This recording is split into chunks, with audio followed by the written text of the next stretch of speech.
ऊपर ऊपर और ऊपर, आगे, ठीक है। और हमने क्या बात की थी कि इसको वेरी रेड स्पॉट्स थे फंडोस्कोपिक एग्जाम पे। फंडोस्कोपिक एग्जाम क्या होता है कि आप रेटिना देखते हो फंडोस्कोप से, आंख में रेटिना जो है ना उसको आप चेक करते हैं, ठीक है।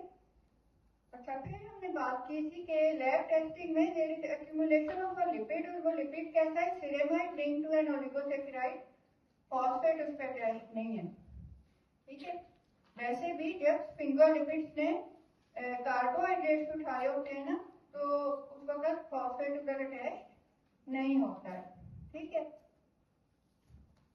कुछ आपके डॉट्स कनेक्ट हो रही हैं, अभी तो आपने लेक्चर सुन लिया है ना। अच्छा, फिर जो इसकी आगे ऑप्शंस थी कि इसमें कौन सा लिपिड लाइकली है कि एक्यूमुलेट हो रहा है, सेरिब्रोसाइट, ग्लोबोसाइट, GM1, GM2 या GM3, ठीक है। अब आप फिर इस सिनेरियो को देखो। देखो ये सिनेरियो जो है ना, एक टिपिकल सिनेरियो है टे-सैश डिजीज का। टे-सैश डिजीज का नाम सुना? अच्छा, टे-सैश डिजीज जो है ना, उसकी 3 फॉर्म्स होती हैं, इन्फेंटाइल, जुवेनाइल या एडल्ट ऑनसेट, ठीक है। इसका क्या मीनिंग है कि जब आपका कोई मसलन इसकी जो जिस तरह से ये बनता है ना आपका, आपको कल मैंने बताया था कि कैसे बन रहे थे, ये हम किसकी बात कर रहे हैं, ग्लाइकोस्फिंगोलिपिड की बात कर रहे हैं, कोई शक? ग्लाइकोस्फिंगोलिपिड की बात हो रही है ना, ठीक है। ग्लाइकोस्फिंगोलिपिड कैसे था, एक फैटी एसिड था, दूसरी क्या थी, ये क्या है स्फिंगोसिन, और ये क्या है उसकी टेल है, ठीक है ना।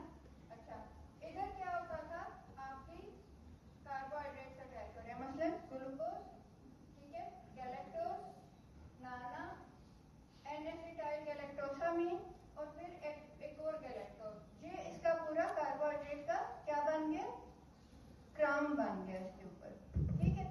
अब इसकी जब डिग्रेडेशन होती है ना, तो कैसे होती है कि लास्ट ऑन फर्स्ट ऑफ, मसलन ये लास्ट में लगा था ना गैलेक्टोज, ये सबसे पहले उतरेगा, उसके बाद ये N-एसिटाइल गैलेक्टोसामीन लगा था, वो उतरेगा, फिर वो सीक्वेंशियली, और इनको एक एक एंजाइम उतारता जाता है। तो टे-सैश में ये उतर जाता है पहला वाला, ठीक है। लेकिन ये जो है ना, इसको हेक्सोज एमिनिडेज ने उतारना होता है, ठीक है, ये डेफिशिएंट होता है। तो अब ये इधर रुक गया। अब ये इसकी डिग्रेडेशन किधर हो रही थी, लाइसोसोम्स में डिग्रेडेशन हो रही है, ठीक है ना। अच्छा, लाइसोसोम्स में हो रही थी, और ये किनमें ज्यादा थे, ऐसे लिपिड्स की हमने बात की थी नर्व सेल्स में। तो अब ये क्या करेंगे कि नर्व सेल्स के लाइसोसोम्स में ये लिपिड एक्यूमुलेट हो रहा है। तो पहले सबसे क्या बना था, जब नाना आया था GM3 बना था, फिर GM2 बना था, और एंड में GM1 बना था। तो GM1 में से तो गैलेक्टोज उतर गए। अब आप बताओ कि कौन सा लिपिड है जो एक्यूमुलेट हुआ है, एक्सीलेंट, ये GM2 इसमें एक्यूमुलेट हो रहा है, ठीक है। तो ये तो आपका हो गया कल वाला वेटिंग रूम, ठीक है। अब आज के लेक्चर का वेटिंग रूम है, इसमें कौन बैठा, 22-year-old फीमेल वेटिंग वाले की है। एक्यूमुलेटेड लिपिड कौन सा था, GM2। अगर इसके साथ पे एक और भी लगा होता ना गैलेक्टोज के बेटे, GM1 होता, और अगर ये ना लगा होता तो ये GM3 होता, ठीक है। फिर जो है कि वो ये जो लिपिड है, ये इतना बड़ा क्राउन बना है, तो ये कोई फालतू का नहीं बना, ठीक है। इसका एक रोल है, इसने क्या रोल प्ले करना था, सेल रिकग्निशन एंड कम्युनिकेशन, ठीक है, ये इसका रोल था। और अब जो है, लेकिन इसने अपना रोल प्ले करके इसकी डिग्रेडेशन होनी थी, और क्या होना था, इसने रिप्लेस होना था, फ्रेश इसकी जगह इसको रिप्लेस करना था ना मॉलिक्यूल में। अब वो जो है किधर एक्यूमुलेट हो रहा है, ये क्या बनाए, लाइसोसोम, ठीक है। गैंग्लियन सेल्स, नर्व सेल्स है, और उनके लाइसोसोम्स जो है वो, उनमें ये लिपिड एक्यूमुलेट हो रहा है। तो अब आप लोग डॉट्स कनेक्ट कर रहे हो कि उसको क्यों न्यूरोलॉजिकल वो हो रही थी डिटीरियोरेशन, क्यों उसके जो है वो डेवलपमेंटल डिले था, ठीक है ना। अच्छा, दूसरा चेरी रेड मैक्यूला क्यों था उसका? चेरी रेड मैक्यूला का है ना, फंडोस्कोपी पे चेरी रेड मैक्यूला था, क्यों? देखो नॉर्मल ना, आप अगर फंडोस्कोप से देखो, फंडोस्कोप कभी देखा है किसी ने कैसे होता है? उसमें इतना सा वो होता है और आप बिल्कुल उसको आंख पे रख के उसके अंदर डॉक्टर देखता है और उसको क्या नजर आता है? रेटिना नजर आता है, ठीक है। तो नॉर्मली जो आपकी आंख है ना, उसमें ये फोबिया है। ये क्यों इतना इम्पोर्टेंट है कि इधर आपके गैंग्लियन सेल्स प्रेजेंट नहीं है, ये मैक्यूला है, इधर आपकी ऑप्टिक डिस्क है और नॉर्मली आपको इस तरह से फंडोस्कोप में नजर आता है। अब उसको कैसा नजर आया है? ऐसा। अब देखो ये उतना सा ही पिंक है, आपको रेड रेड ब्लड वेसल्स नजर आ रही हैं, बट फिर इसमें क्या फर्क हुआ है? ये क्यों इस तरह से आपको प्रोमिनेंट होके इधर भी नजर आ रहा है? इधर जो है ना, ये आप देख लो जैदो सा हुआ है, ओपेक हो गया है। कौन इधर आके जमा हो गया है जिसने इसको ओपेक कर? गैंग्लियन सेल्स में उनके लाइसोसोम्स में GM2 एक्यूमुलेट हो रहा है और उसने इसको ओपेक कर दिया है उसकी एक्यूमुलेशन की वजह से, ठीक है। तो इसलिए आपको उस बच्चे पे चेरी रेड स्पॉट नजर आ रहा है, ठीक है। तो इस वाले की है एक्यूमुलेटेड लिपिड कौन सा था? GM2। अगर इसके साथ पे एक और भी लगा होता ना गैलेक्टोज पे, देखें GM1 होता, और अगर ये ना लगा होता तो ये GM3 होता, ठीक है। अच्छा, फिर जो है कि वो ये जो लिपिड है, ये इतना बड़ा क्राउन बना है, तो ये कोई फालतू का नहीं बना, ठीक है। इसका एक रोल है, इसने क्या रोल प्ले करना था? सेल रिकग्निशन एंड कम्युनिकेशन, ठीक है, ये इसका रोल था। और अब जो है लेकिन इसने अपना रोल प्ले करके इसकी डिग्रेडेशन होनी थी और क्या होना था? इसने रिप्लेस होना था, फ्रेश इसकी जगह इसको रिप्लेस करना था ना मॉलिक्यूल में। अब वो जो है किधर एक्यूमुलेट हो रहा है? ये क्या बनाए? लाइसोसोम, ठीक है। गैंग्लियन सेल्स नर्व सेल्स है और उनके लाइसोसोम्स जो है वो उनमें ये लिपिड एक्यूमुलेट हो रहा है। तो अब आप लोग डॉट्स कनेक्ट कर रहे हो कि उसको क्यों न्यूरोलॉजिकल वो हो रही थी डिटीरियोरेशन, क्यों उसके जो है वो डेवलपमेंटल डिले था, ठीक है ना। अच्छा, दूसरा चेरी रेड मैक्यूला क्यों था उसका? चेरी रेड मैक्यूला का है ना, फंडोस्कोपी पे चेरी रेड मैक्यूला था, क्यों? देखो नॉर्मल ना, आप अगर फंडोस्कोप से देखो, फंडोस्कोप कभी देखा है किसी ने कैसे होता है? उसमें इतना सा वो होता है और आप बिल्कुल उसको आंख पे रख के उसके अंदर डॉक्टर देखता है और उसको क्या नजर आता है? रेटिना नजर आता है, ठीक है। तो नॉर्मली जो आपकी आंख है ना, उसमें ये फोबिया है।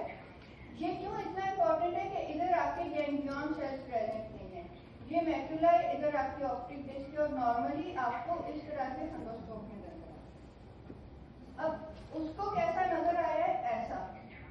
अब देखो ये उतना सा ही पिंक है, आपको रेड रेड ब्लड वेसल्स नजर आ रही हैं, बट फिर इसमें क्या फर्क हुआ है? ये क्यों इस तरह से आपको प्रोमिनेंट होके इधर भी नजर आ रहा है? इधर जो है ना, ये आप देख लो जैदो सा हुआ है, ओपेक हो गया है। कौन इधर आके जमा हो गया है जिसने इसको ओपेक कर? गैंग्लियन सेल्स में उनके लाइसोसोम्स में GM2 एक्यूमुलेट हो रहा है और उसने इसको ओपेक कर दिया है उसकी एक्यूमुलेशन की वजह से, ठीक है। तो इसलिए आपको उस बच्चे पे चेरी रेड स्पॉट नजर आ रहा है, ठीक है। तो अच्छा, अब हम आ गए दोबारा वापस कि हम क्या कर रहे थे? Membrane lipids. मेम्ब्रेन लिपिड्स में हमने क्या कर लिए? फॉस्फोलिपिड्स कर लिए। फॉस्फोलिपिड्स में हमने कौन कौन से कर लिए? स्फिंगोफॉस्फोलिपिड्स और ग्लिसरोफॉस्फोलिपिड्स। स्फिंगोफॉस्फोलिपिड में कौन है? स्फिंगोमाइलिन है। उसके अलावा हमने कर लिए थे ग्लाइकोलिपिड्स। ग्लाइकोलिपिड्स में क्या है? स्फिंगोसीन है और कार्बोहाइड्रेट है ना, कार्बोहाइड्रेट का क्राउन लगा, ठीक है। अभी हमारा क्या रह गया? कोलेस्टेरॉल, ठीक है। तो कोलेस्टेरॉल जो है वो क्या रोल प्ले कर रहा है? पहचानते हो ये कोलेस्टेरॉल है? ठीक है ना। कोलेस्टेरॉल का मॉलिक्यूल ऐसे, ये पोलर हेड ग्रुप है, इसके ऊपर एक OH लगा है, ठीक है। फिर इसकी एक रिंग स्ट्रक्चर है जो कि रिजिड है, ठीक है, प्लस इसकी एक नॉन पोलर हाइड्रोकार्बन चेन, ऐसे ही है। अच्छा, फिर कोलेस्टेरॉल जो है वो आपकी दोनों लीफलेट्स में डिस्ट्रीब्यूटेड है। दोनों लीफलेट्स में आप देखते हो, आउटर लीफलेट, इनर लीफलेट, ठीक है। ये क्या हैंग हो रहे हैं? फैटी एसाइल चेन, ठीक है। अच्छा, मैं इसको फैटी एसिड क्यों नहीं कह रही इधर, फैटी एसाइल चेन क्यों कह रही हूँ? क्योंकि अभी फैटी एसिड को हमने क्या डिफाइन किया था? Hydrocarbon chain with the terminal carboxyl group ना। अब इधर ये क्या हो रहा है कि वो टर्मिनल कार्बोक्सिल ग्रुप तो नहीं है ना, ये हाइड्रोकार्बन चेन एस्टर बॉन्ड से इधर अटैच्ड है ग्लिसरॉल के साथ, और साथ में उधर फॉस्फेटिक एसिड भी है, और ये सोप है। अच्छा, अब कोलेस्टेरॉल जो है ना, पहले तो आप बताओ कि आपको क्या लगता है, आपके ज़हन में भी तो कोई इसके रोल होंगे ना। कोलेस्टेरॉल क्या करती है, कैसे मेंटेन करती है? शाबाश, कैसे मेंटेन करती है? शाबाश, it holds them together, it acts like a glue, ठीक है। अच्छा, तो इसका जो है ना सेल मेम्ब्रेन में इसका पैराडॉक्सिकल रोल, ठीक है, वो हम देखेंगे कि अच्छा पैराडॉक्सिकल मीन्स दो किस्म का इसका रोल है। अच्छा, अब आप देखो कि मसलन ये आपको क्या नजर आ रहा है, एक सैचुरेटेड फैटी एसिड है, एक आपको अनसैचुरेटेड फैटी एसिड नजर आ रहा है, जिसमें आपको 3 बॉन्ड्स नजर आ रहे हैं और हर बॉन्ड में किंग प्रोड्यूस किया हुआ है, ठीक है। अच्छा, अब क्या होगा, एक तो अगर हम इसको मसलन इन विट्रो देखें तो क्या होता है कि इन विट्रो क्या होगा, अगर आपका टेम्परेचर इंक्रीज आप करते हो तो क्या होगा कि इसका ब्राउनियन मोशन इंक्रीज हो जाएगा, ठीक है। इंक्रीज हो जाएगा तो ये बहुत ज्यादा, हद से ज्यादा ही फ्लूइड नहीं हो जाएगी। मसलन ये फ्लूइड हो गए तो आपके तो टुकड़े ही हो जाएंगे ना, फिर आपकी मेम्ब्रेन के लिपिड्स इधर उधर चले जाएं, उनको आपस में होल्ड भी तो रहना है ना। और वो किस तरह से सेल मेम्ब्रेन जो मैंने पूरी दिखाई है, तो वो किस तरह से आपस में कनेक्टेड है, कैसे कनेक्टेड है? कोई क्या वो कोवेलेंट बॉन्ड से जुड़ी हुई है, क्या वो आयनिक बॉन्ड से जुड़ी हुई है, क्या वो हाइड्रोफोबिक इंटरेक्शन से जुड़ी हुई है? What are the forces which are holding the cell membrane together?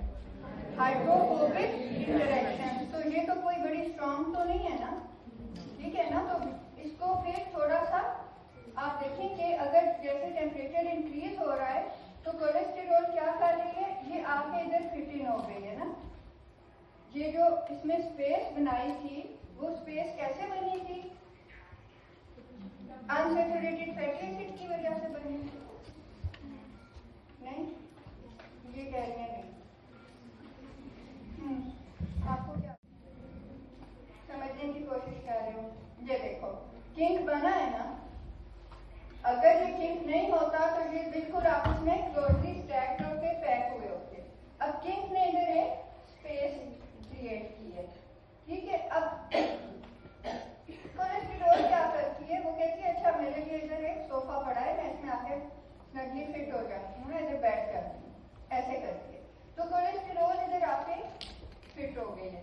अब ये इधर फिट हो गई है, तो अब आप खुद बताओ कि मेम्ब्रेन जो फ्लूइडिटी है वो इंक्रीज हुई है या डिक्रीज हुई है, ठीक है। इसने मेम्ब्रेन को थोड़ा सा स्टिफ कर दिया है, और वो जो हाई टेम्परेचर पे वो बिल्कुल ही आप सोच रहे थे कि देखना होगा ये बिल्कुल ही फ्लूइड हो जाए, अब उसने उसको एक ग्लू की तरह होल्ड टुगेदर भी करके, कैसे वो क्या चीज उसमें ग्लू का पार्ट प्ले कर रही है, हाइड्रोफोबिक इंटरेक्शन भी है ना, क्योंकि इसका जो OH है ये तो पोलर है, ये किधर अलाइन हो गया है फॉस्फेट ग्रुप्स के साथ ना, ठीक है।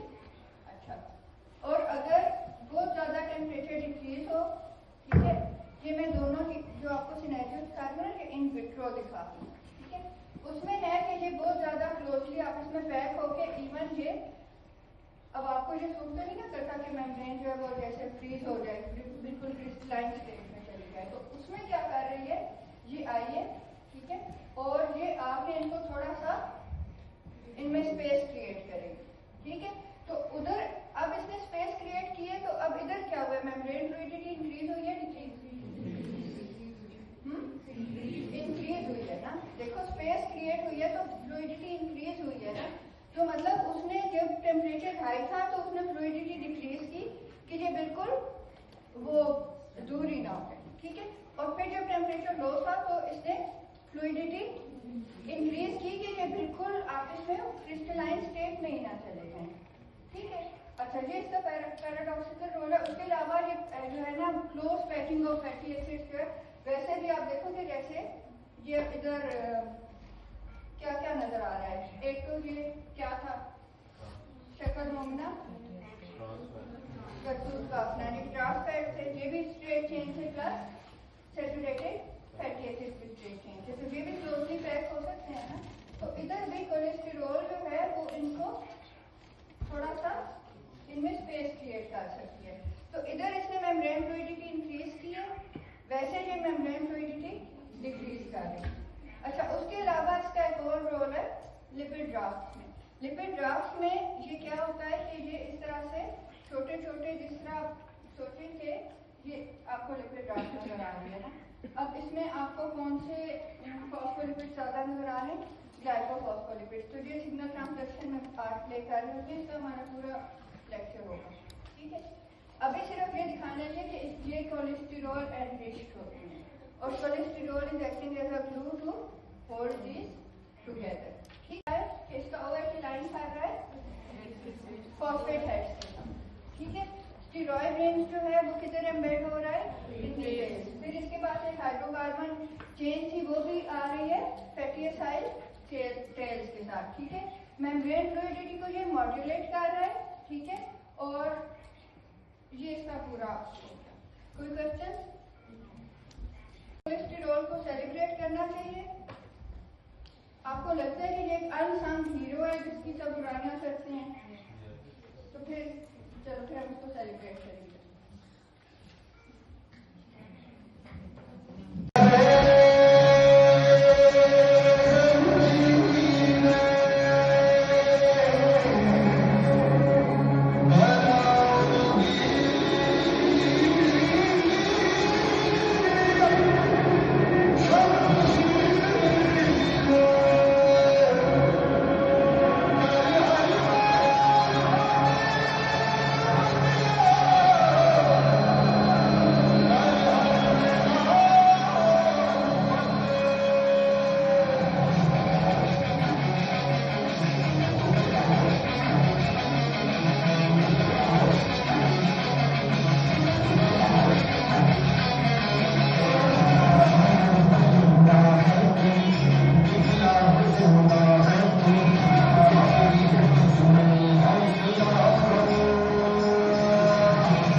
आगे से कहते हैं वेनी।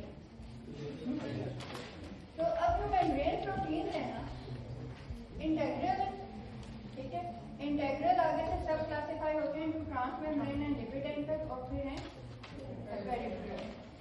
ठीक है, अब हम इसको देखते हैं। ठीक है, जैसे कि जो कुछ प्रोटीन्स हैं आप देखो कि वो through and through they are spanning the membrane.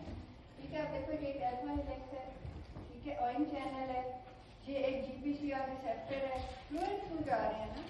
तो आपको क्या लगता है कि क्या होंगे?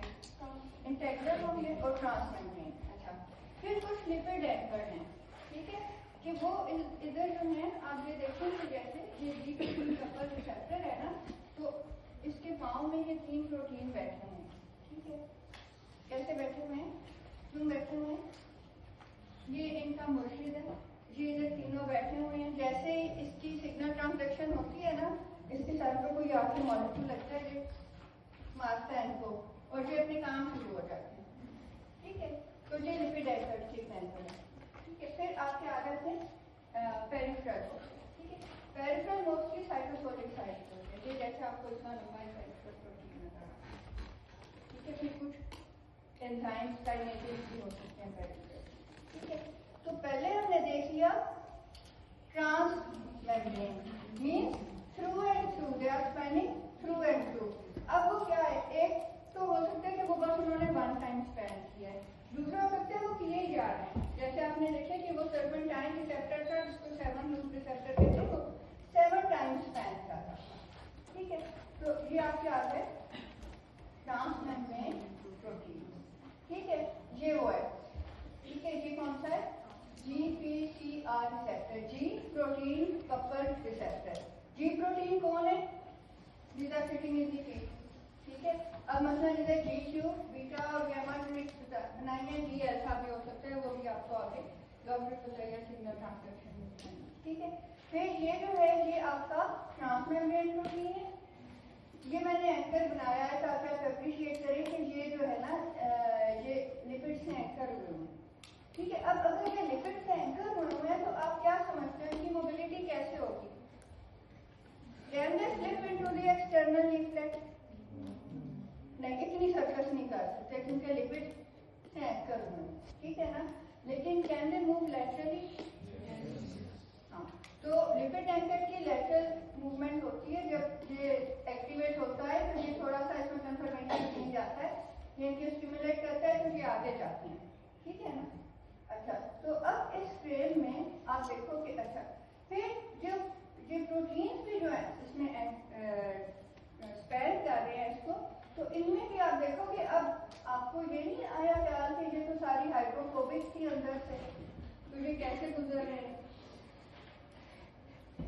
कैसे गुजर रहे हैं, आपको क्या लगता है?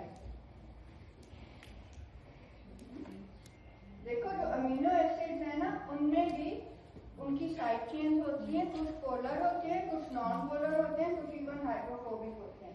अब आपको क्या लगता है कि जो अमीनो एसिड इधर से स्पैन करके गुजर रहे हैं वो कैसे होंगे, हाइड्रोफोबिक या नॉन पोलर? तो वो मैंने ये जिगजैग से आपको, अगर आप अप्रिशिएट करो, ये दिखाइए कि ये भी इधर भी हाइड्रोफोबिक ही इनकी इंटरेक्शंस है और वो उनको मेम्ब्रेन में हेल्प कर रही हैं कि वो उधर ही स्टे करें।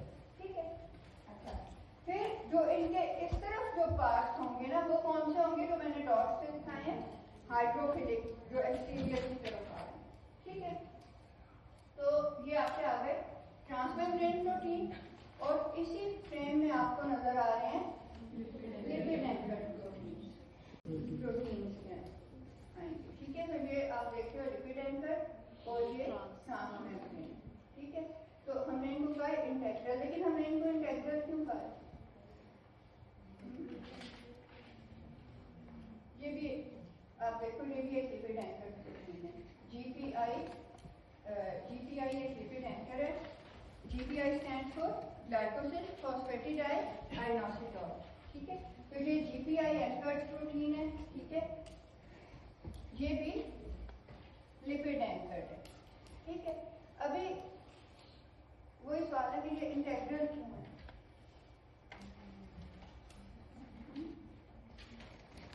अच्छा जी, आप देखो अभी आपको इसमें तीन लिपिड एंकर्ड प्रोटीन नजर आ रहे हैं।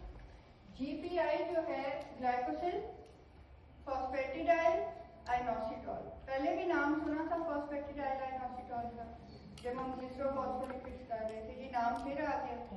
तो ग्लाइकोसिल फॉस्फेटिडाइल आइनोसिटॉल ये वाला जो है, ये मसलन लिम्फोसाइट्स के ऊपर एक CHYR प्रोटीन जो है ना वो इस एंकर से लगा होता है, ठीक है।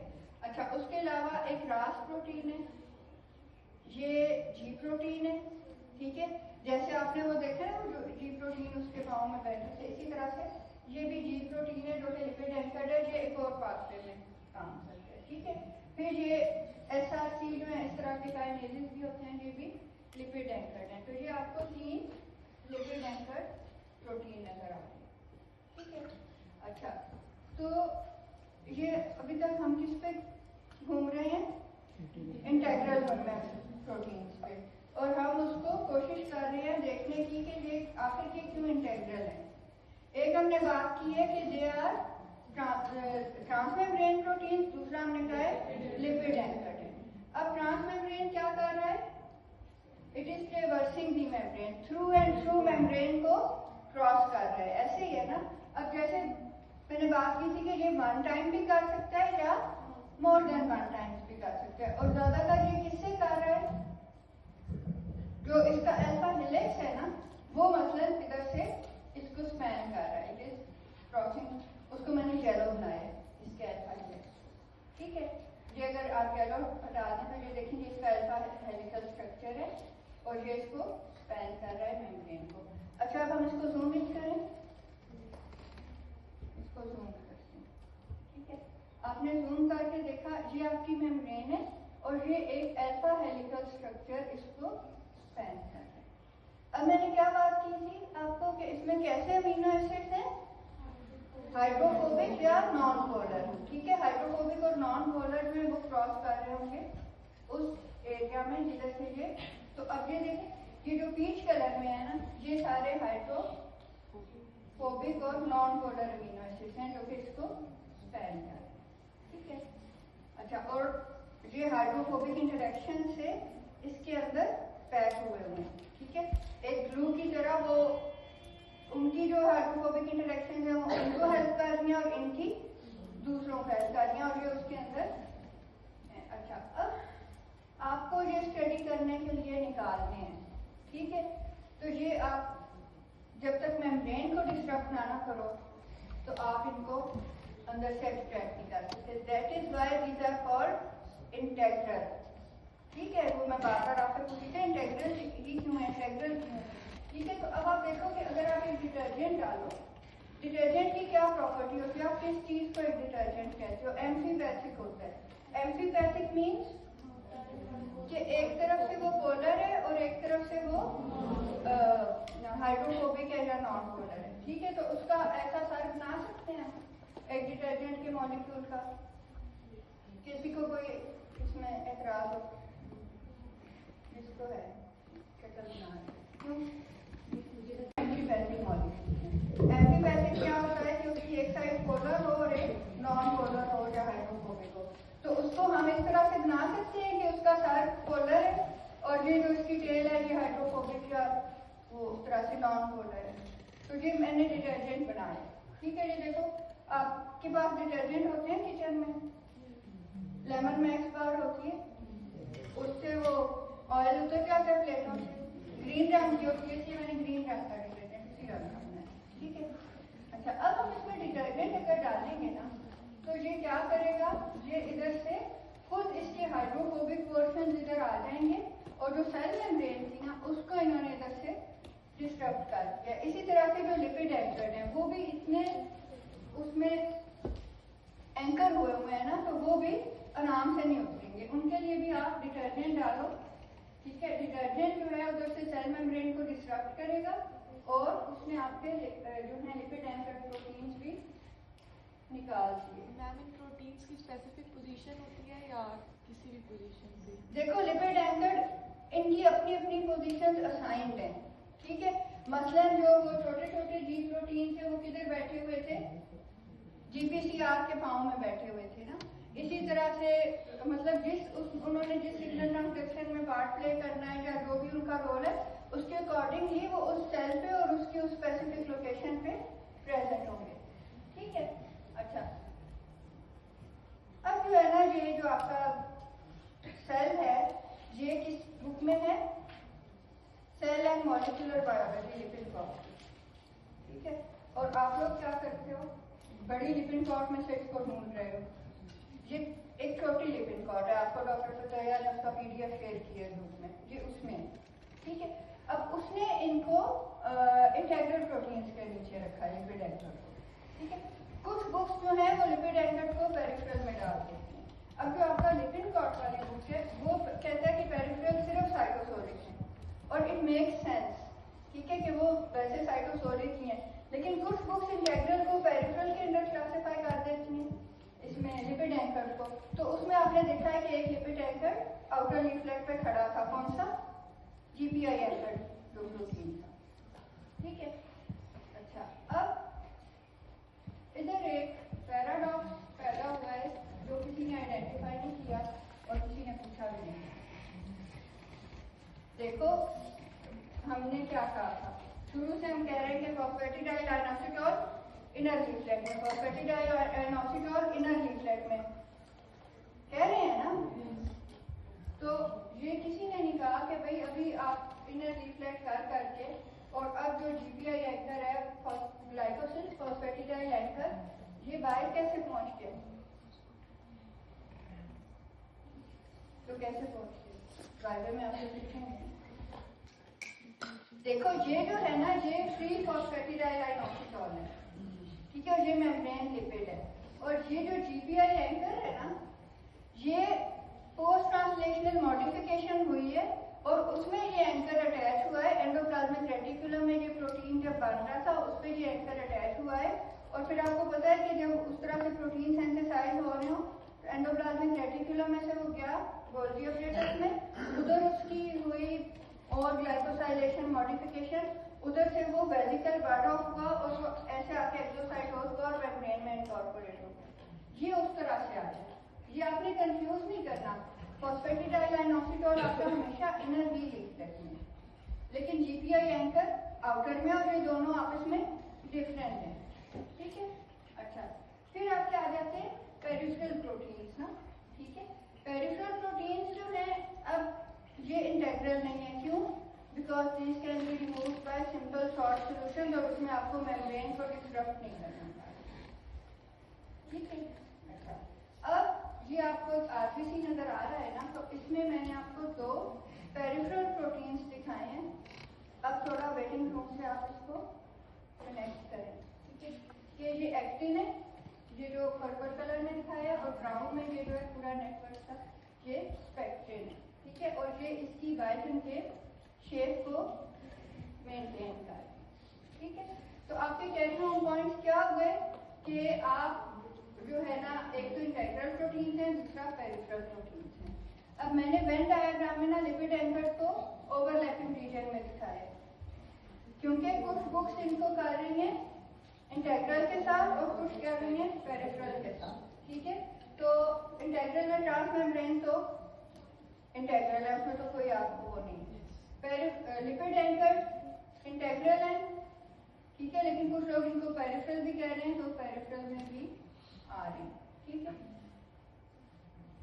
अच्छा अब कोई क्वेश्चन? नहीं, ठीक है, मैं आपको गूगल फॉर्म पे भेज रही हूँ, होता है तो आप ये कर लें। अच्छा कोई क्वेश्चन? न्यूरामिनिक एसिड, नाना जो है ना न्यूरामिनिक एसिड है या इसको साइलिक एसिड भी कहते हैं और इसको दिखाओ एक मार्क ऐसे नहीं भाई, नहीं इसको लगाना ही नहीं आता, आप लगाओ। हाँ हाँ जी, खड़े हो जाओ। हाँ क्या पढ़ा है आप? हाँ सुना है, क्या सुना है लेक्चर?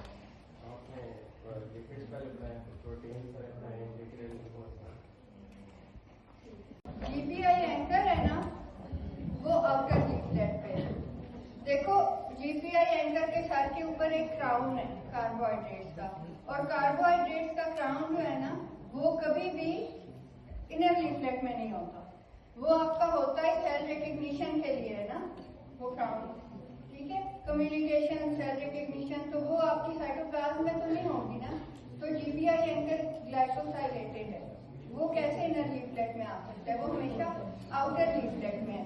जो फॉस्फेटिडाइल है ना वो आपका एक फ्री लिपिड है और वो हमेशा इनर लीफलेट में है। जीपीआई एंकर को आपने उससे कंफ्यूज नहीं करना, जीपीआई एंकर टोटली डिफरेंट चीज है।